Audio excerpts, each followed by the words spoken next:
स्वागत है खास राजस्थान में। सरकार की इतनी बेरुखी क्या है कि कोई व्यक्ति 68 दिन से भूखा है, लेकिन सरकार के पास में समय नहीं है कि उनके हालचाल भी पूछ ले। ऐसा क्या कुछ कर दिया? क्या धरना, अनशन, सत्याग्रह करना गुनाह है?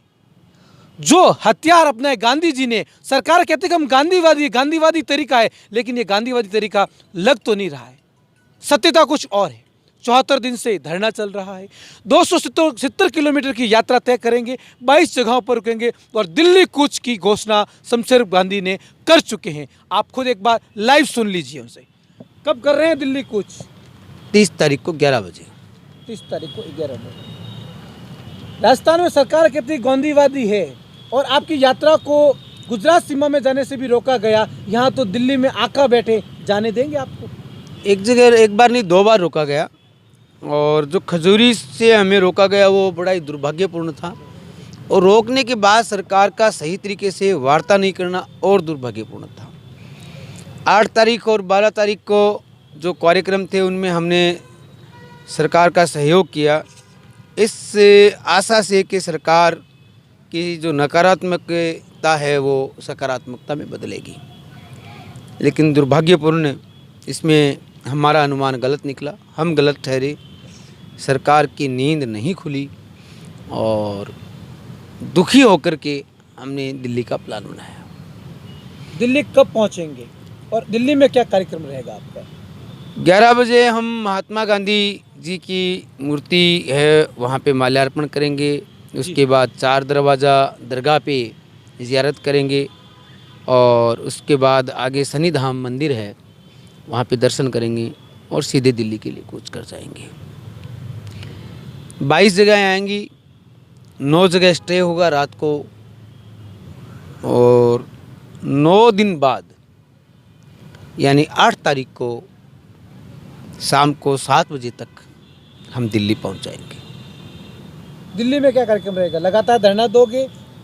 दिल्ली जाते ही पहले दिन हम कोशिश करेंगे कि हमारी बातचीत हो जाए। अगर नहीं होती है तो एआईसीसी के आगे मेरा आमरण अनशन शुरू हो जाएगा। इतना बड़ा कदम, क्या इलाज है? जब सरकारें नहीं सुनती हैं तो आज 68 दिन का हमारा अनशन हो गया है। आपको पता है मैंने पानी का कुल्ला तक नहीं किया है। पानी पीना तो अलग बात है, मैंने 68 दिन में कुल्ला नहीं किया है कि मुंह में पानी नहीं लेना है तो नहीं लेना है। गहलोत सरकार इतनी निंदनीय कैसे हो सकती है? क्या लगता है आपको? अब हो सकता है उनके पास जो फीडिंग हो रही है वो गलत हो रही होगी।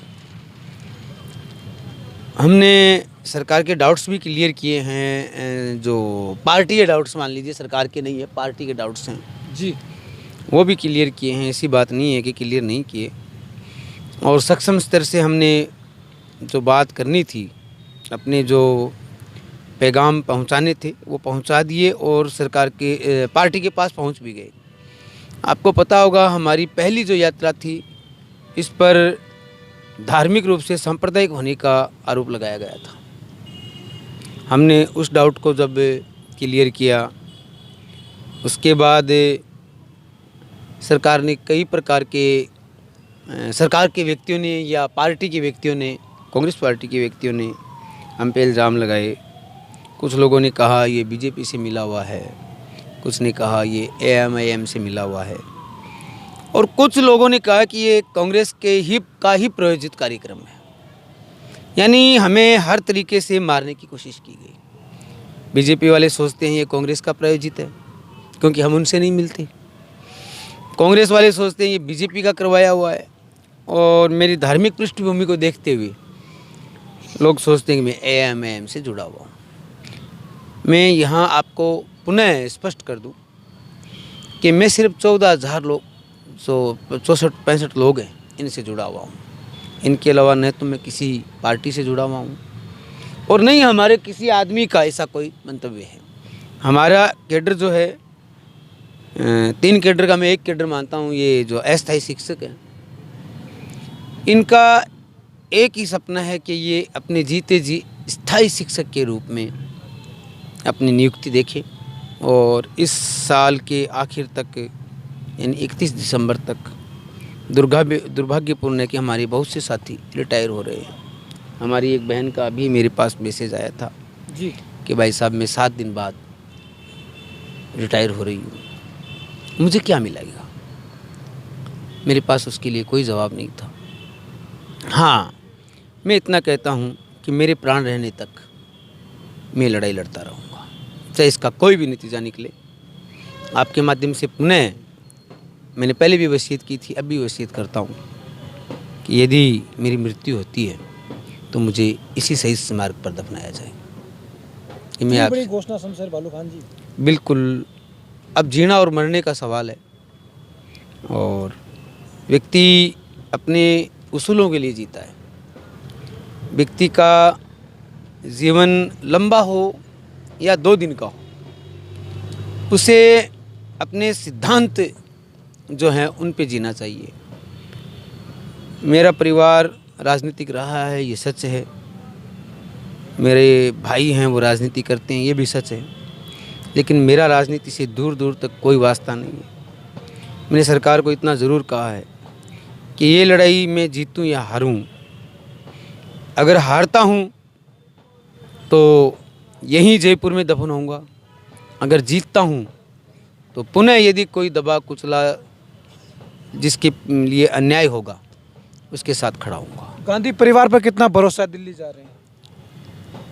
मैं गांधी जी का जो परिवार है उससे जुड़ा हुआ हूँ और तुषार जी मेरे कुशल क्षेम बार बार पूछते रहते हैं, मुझसे बात करते रहते हैं और तुषार जी व्यथित भी हैं इस बात से कि गांधीवादी व्यक्ति हैं, उनकी गांधीवादी सरकार नहीं सुन रही है। गांधी परिवार से तो जब मिलेंगे, बात होंगी, तब पता चलेगा कि वो गांधी के प्रति कितने आसक्त हैं। क्योंकि नाम गांधी होना या विचार गांधी होना अलग अलग बातें हैं और गांधी के प्रति समर्पित होना अलग बात है। मैंने अपने आप को गांधी के प्रति समर्पित किया है, इसलिए मैंने अपना सरनाम भी गांधी रखा है। मैंने नहीं रखा, ये बीकानेर के लोगों ने इकट्ठे होकर के फरवरी महीने में मुझे ये उपाधि दी थी, राजस्थान का गांधी।